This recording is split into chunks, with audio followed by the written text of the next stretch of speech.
these hostages. Tonight, politicians from the Prime Minister's own side speak out against his judgment in awarding a knighthood to Prince Philip.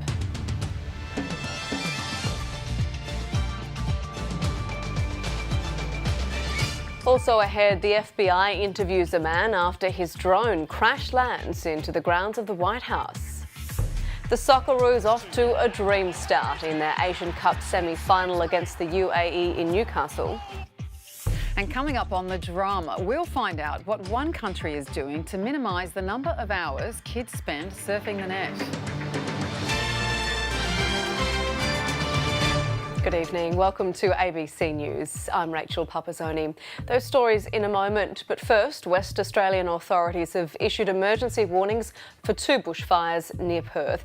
People in the western part of Pinjar in the city of Wanneroo are warned they are in danger and need to act immediately to survive. Homes on Old Yanchep Road from Sintra Road to Westco Road and Perry Road, between Sintra Road and Daysbogan Road, including Nissa Road, are under threat by fire now.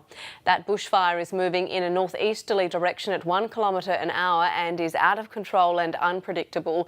And there's also an emergency warning for people in Wellard and Baldivis in the city of Rockingham.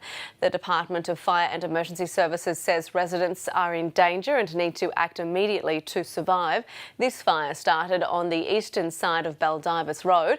It's burning on both sides of Miller Road towards Johnson Road. The fire is moving fast in a northeasterly direction at 500 metres an hour, and burning embers are likely to be blown around homes. New South Wales Police have confirmed a single-seater aircraft has disappeared while flying over Wollongong. Members of the public reported hearing a loud bang about 7:45 between Bully Tops and Sublime Point.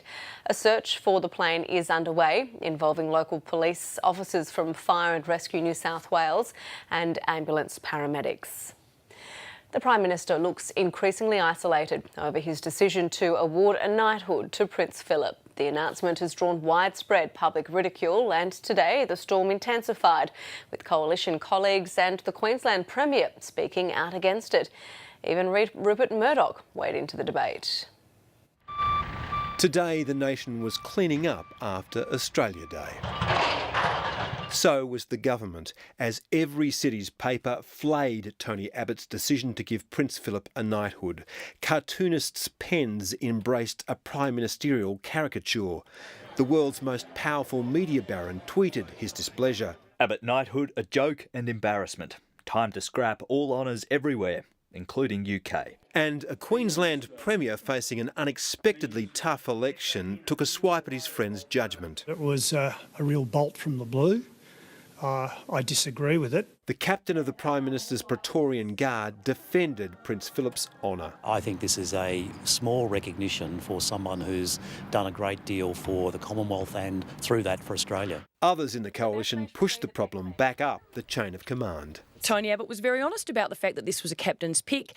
For me, it's a small distraction. This was not a decision of the government, it was a decision of the Prime Minister. Some refused to back it. My preference is that these awards go to Australians. And one offered an intriguing answer to a question which hadn't been asked. This is probably the most predictable question that I've been asked today, and I'll answer the next one for you. The Prime Minister has the full confidence of the party, and he'll remain the Prime Minister. The coalition will be praying for wins in the tennis and soccer tonight to bury the Prime Minister's own goal. But another problem looms. Queensland goes to the polls on Saturday, and should the Liberal National Party lose a swag of seats and potentially a premier, then some of the blame will be laid at Tony Abbott's feet. All the opposition has to do is play commentator. This is a strange personal fascination Tony Abbott has with the British royals that simply doesn't reflect national priorities. The fascination from here on is to see how the Prime Minister reboots. Chris Ullman, ABC News, Canberra. The Foreign Minister Julie Bishop has made an unannounced trip to Afghanistan for Australia Day. Ms Bishop visited some of the 400 Australians serving as part of a NATO-led mission. She also used her stopover to meet representatives of the newly formed government in Kabul and reaffirm Australia's commitment to Afghanistan. We have invested a great deal of time, resources, money We've made sacrifices here, and we intend to continue to support the Afghan government. Ms Bishop's next stop is the United Arab Emirates to meet government and private sector representatives and to host a roundtable with Australian businesses. One of the first refugees to be released from the Manus Island detention centre has spoken to the ABC about his desire to start a new life in Papua New Guinea. The Iranian civil engineer was transferred to a transit centre near the provincial capital. He's one of at least 50 men granted refugee status by the PNG government. Correspondent Liam Cochrane has more. Reza Moligulipur is very happy to be free. This is just the second time he's ventured out for a walk in the provincial capital of Manus Island. No guards, no restrictions. We were living in detention around 18 months. Absolutely, I'm very, very happy that I could live there. The Iranian civil engineer is one of the first refugees to move out of the detention centre and into the East Lorengau transit facility. While staying at the centre, Mr Moligulipur will learn the local language and wait for a job opportunity in another province. I hope I will be a useful person for this country. This Papua New Guinean man works at the detention centre and is intrigued to see a former detainee out in the community. And how do you think the refugees will be welcomed into the community?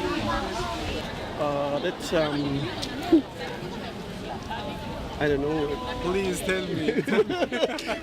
people in Manus, oh, they want this transferees to stay with us because we need them to stay with us to develop our province or our country in Papua New Guinea.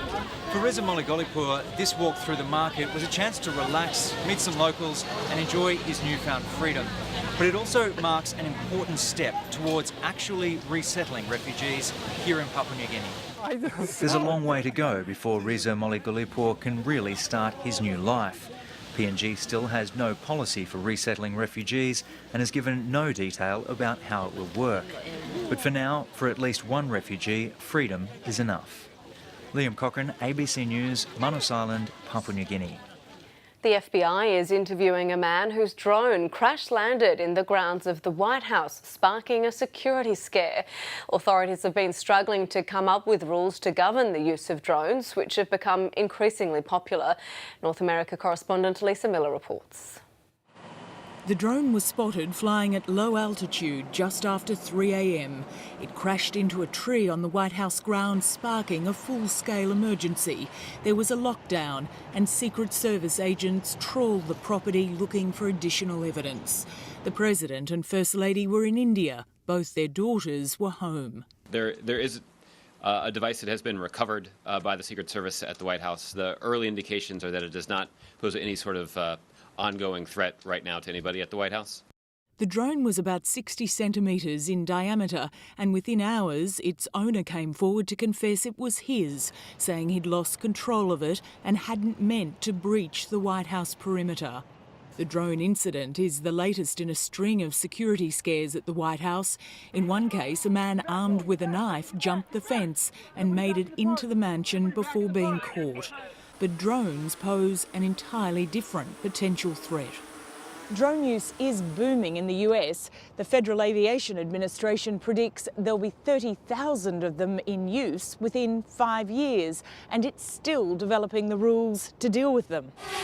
Just last week, in what was a first on Capitol Hill, a drone was flown as members discussed research and development of these unmanned aircraft. We had to get permission to fly a drone in the committee room as well, so the rules are still pretty strict. But the FAA is now receiving up to 25 reports a month from pilots who've spotted drones or had to adjust their flight path to avoid them. Lisa Miller, ABC News, Washington. 4 days out from the Queensland state election, the LNP has released its policy costings. As previously announced, it would use the proceeds of asset leases to pay down debt by $25 billion and invest $8.6 billion in new infrastructure. What a difference a day makes. Well, sort of. The Premier caused a small storm of controversy yesterday with his stubborn refusal to budge from his message of the day, which was jobs, in answering any sort of question on any other issue. It provoked a lot of heated debate about who's right and who's wrong in answering questions in media conferences, the politicians or the journalists or the public for that matter.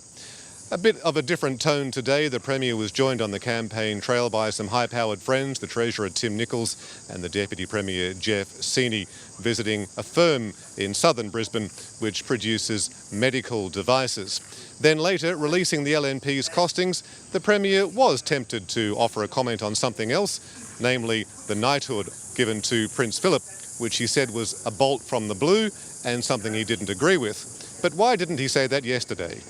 Well, I've been very focused on a few things in recent days, and that is getting ready for today, how we'll create jobs in this state, how we'll fund the infrastructure people need, and I know that is particularly what people in this state are looking for. As for the policy costings, some of the LNP's promises will come from the general budget, but $8.6 billion worth of infrastructure spending, of course, is coming from asset leases, which is the central distinction in this campaign. Labor's costings to be released later in the week. Anastasia Palaszczuk has made her fourth campaign visit to Cairns on a sweltering summer's day. She's ramming home Labor's anti-privatisation message, starting the day at a Labor rally in Brisbane. She visited a number of Brisbane seats this morning, picking up the pace in this campaign and simplifying Labor's message. She opposes asset leases. Once they're gone, we don't know who is going to buy these assets. It will mean that they could bring in overseas jobs. It could mean that the construction of different things is brought in from overseas as well. With more regional travel planned, Ms Palaszczuk won't be back in Brisbane tomorrow for a planned Labor fundraising lunch. After a backlash against so-called cash for access fundraising events, Ms Palaszczuk says the event has now been cancelled. Let's get an update now on those two bushfires causing problems around Perth. Mark Feast from the Department of Fire and Emergency Services joins us on the phone now. Mark, perhaps you could take us through the Wanneroo fire first. Certainly. We currently have an emergency warning for the western parts of Pinjarra in the city of Wanneroo. The emergency warning has been issued. The alert level has been upgraded today. We had the fire contained, but it has broken containment lines and crossed Old Yanship Road, and homes are under a threat. The fire at the present is currently moving in a northeasterly direction, approximately 1 kilometre an hour. At this stage, the fire is out of control and unpredictable. And what have you got in terms of the number of people? What tools are you using to try to contain this fire? Sure. We have 120 career and volunteer firefighters from the Department of Fire and Rescue, Bushfire Service and the Department of Parks and Wildlife on the scene. We've currently got aerial support to assist the ground crews, and firefighters are currently protecting houses in the area. And you mentioned that there is a threat to people living in that area. Should they have left by now? Yes, they should have left the area by now, or if they're going to stay and defend, they should implement their bushfire plans. Let's move south now, Mark Feast, to that fire that's burning in the Wellard and Baldivis areas. What can you tell us about that fire? Emergency warning has been issued for Wellard and Baldivis in the city of Rockingham. This affects the area bounded by Bertram Road, Kwinana Freeway, Mundajong Road, Baldivis and Wellard Road to the west in the city of Rockingham. At this stage, the fire started on the eastern side of Baldivis Road and is burning on both sides of Miller Road towards Johnson Road. The fire at this stage is moving in a northeasterly direction, approximately 500 metres per hour, and it is out of control and unpredictable. On the fire ground at present, we have more than 40 firefighters, and aerial support is assisting the firefighters with their trying to contain this fire. At this stage, the cause of this fire is unknown. What are weather conditions like there? I understand it's been quite hot in Perth and surrounds the last few days. Is that making this job a lot harder for fireys at the moment?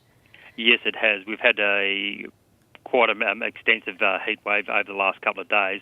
However, the temperatures in that have risen, but the wind conditions have been enough for us to get on top of it until the sea breeze came in later this afternoon.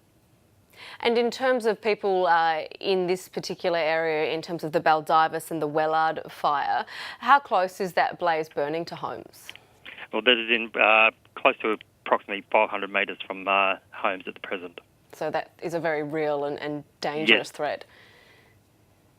Yes, we have ember attack on the properties at the present. So residents are asked to close all doors and windows, turn off evaporative air conditioners, but keep water running through the systems so the fire doesn't impact their houses. Okay, Mark Feast from the Department of Fire and Emergency Services in Western Australia. Thank you very much for the update. Thank you, Rachel. Victoria Police are investigating a fatal road rage incident in eastern Melbourne this morning. A 72-year-old man died from a heart attack shortly after a heated argument over a minor parking incident. Upsetting scene sparked by a small argument. I just came to, to change my licence, and all this is happening. It's terrible.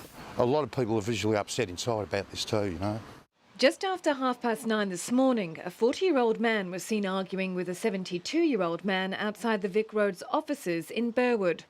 They'd reversed their cars into each other while trying to park into separate spaces. The younger bloke's tried to grab details off the older guy and he just hasn't handed them over. He just walked off and the young bloke's sort of called him pathetic. Next thing you know, there's an argument. It seems a bit edgy, bit angry. Yeah, they were both sort of going at it. Witnesses say the men went their separate ways, but a short time later the 72-year-old was found on the ground next to his van. Police say while heated, the argument didn't turn violent. Very, very minor pushing. At this point in time, yeah, we believe he's deceased as a result of a heart attack. A minor traffic altercation, unfortunately, sometimes can result in these matters, and it's not as a result of an assault, it can be as a result of being built up and being angry. The other man involved is not expected to be charged. He's shaken up, naturally. He's coming to Vic Roads and wasn't expecting an incident like this to occur. Neither did anyone else. Sarah Farnsworth, ABC News, Melbourne. New charges have been laid against a Sydney convenience store owner accused of starting a fire that killed 3 people.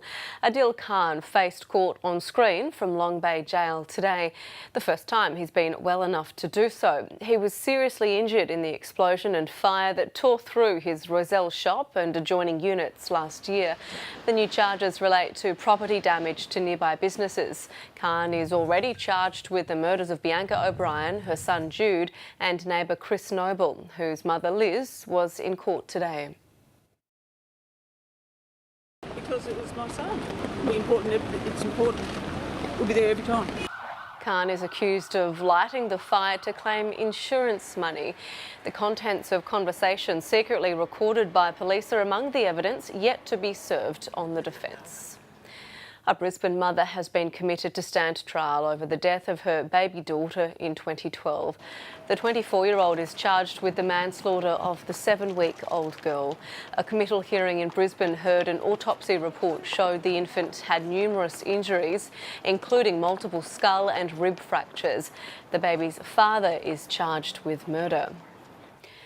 It's been yet another year of plummeting sales for the record industry as labels struggle to convince fans to pay for music. In spite of that, the Australian scene is in the midst of a boom and it's showing no signs of slowing down. Here is the moment that you've all been waiting for. The #1 song in Triple J's Hottest 100. Melbourne artist Chet Faker takes out the world's largest music poll. If the music industry is in trouble, no one told these guys. Or any of the people who tuned in around the world. Or sent in 2 million votes, more than ever before. I think 2014 will probably go down as one of the most successful Australian countdowns in the history of the countdown. A record 59 songs by Australian artists made the cut.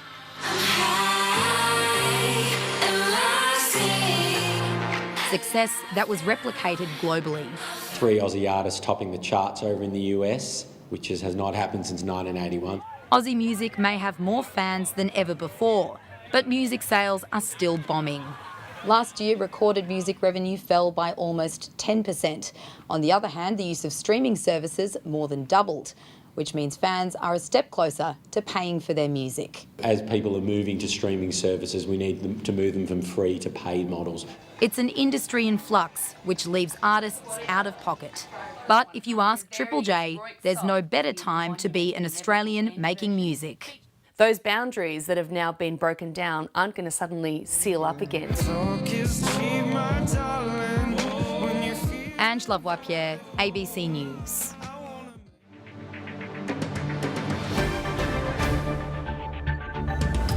After 4 months of fierce fighting, the battle for the strategic Syrian border town of Kobani appears to be over.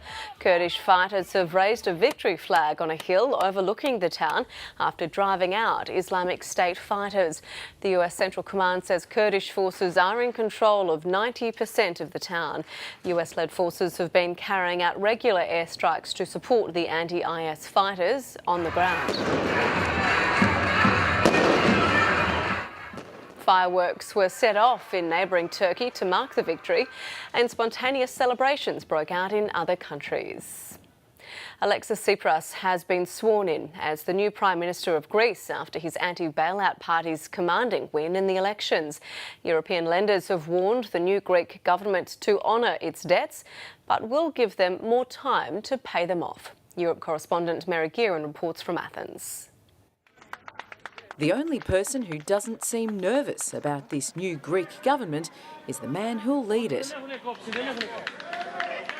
Alexis Tsipras, a former communist, arrived at the presidential palace to be sworn in as Greece's next Prime Minister. The young leader, just 40 years old, already breaking ground. He didn't wear a tie and he opted for a civil rather than religious oath. The head of the far-left Syriza party took office promising to scrap the country's bailout deal. But he surprised even his most ardent supporters when he formed a coalition with the right-wing Independent Greeks party.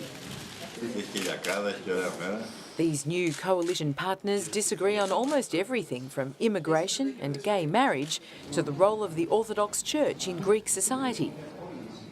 They may seem like strange bedfellows, but the parties are united on one thing: their fierce opposition to the EU austerity program.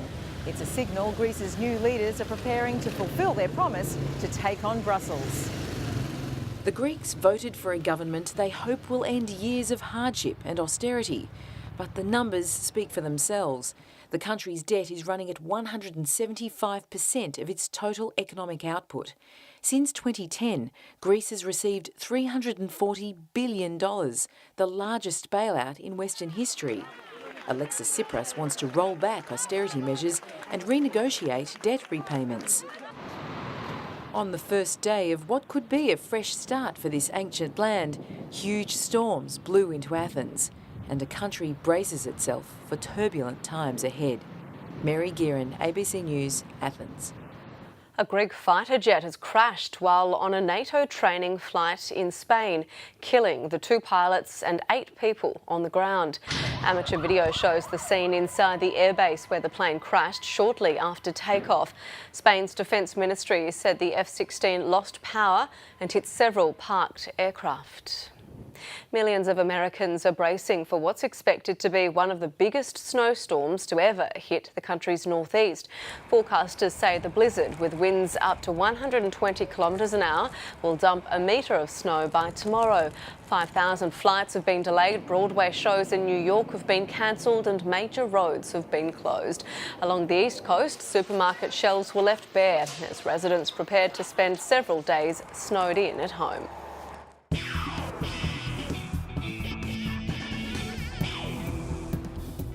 The Socceroos have made the best possible start to their Asian Cup semi-final against the UAE in Newcastle, taking a 2-0 lead inside 15 minutes. Central defender Trent Sainsbury made the breakthrough, scoring from a corner in the 3rd minute for his first goal for Australia.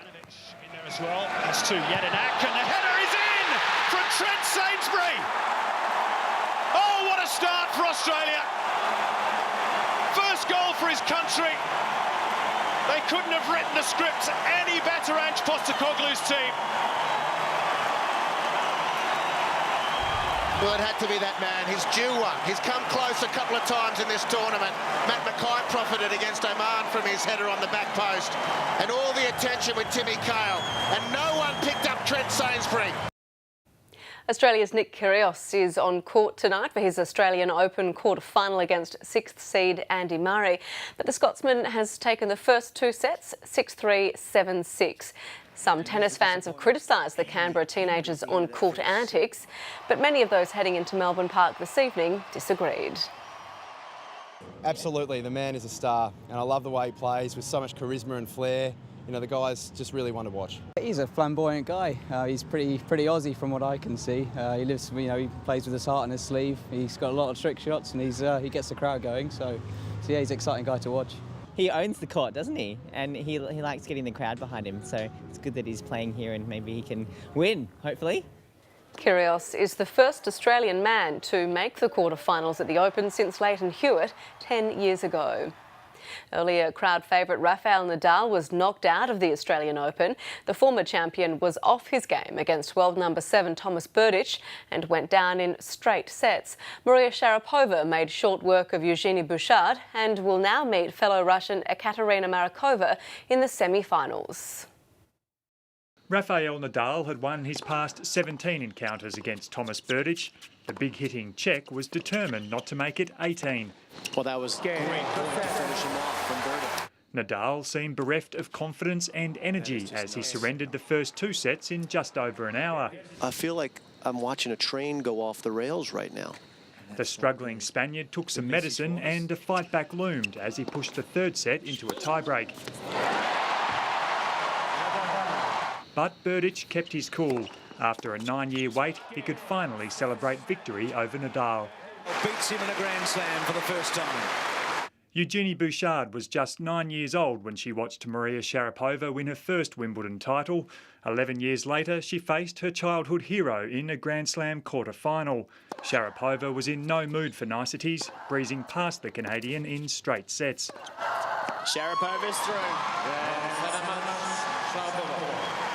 Sharapova will play a semi-final against fellow Russian Ekaterina Makarova after she claimed a surprise win over Romania's Simona Halep. Novak Djokovic again looked an imperious touch last night as he brushed aside Gilles Muller. The world number 1 is yet to drop a set all tournament. And the resurgence of Venus Williams has continued. The 34-year-old overcame 6th seed Agnieszka Radwanska to reach her first Grand Slam quarter-final since 2010. She's 1 win away from a possible semi-final against sister Serena. Damien McIver, ABC News. The Sydney Sixers and Perth Scorchers will face off in the Big Bash final at an unexpected venue tomorrow night. It's being played at Canberra's Manuka Oval because Asian Cup and World Cup cricket games have made the bigger grounds unavailable. It deprives Perth of what would have been a useful home ground advantage. I'd love to be playing in front of 19,000 fans in orange back at home, but it is what it is. I can take out of playing against Perth is there's never been a massive win. It's always been right down to the wire and it's always been a competitive game. It's the 4th straight final for Perth and will be the final outing for Sydney's Brett Lee before he retires from all forms of cricket.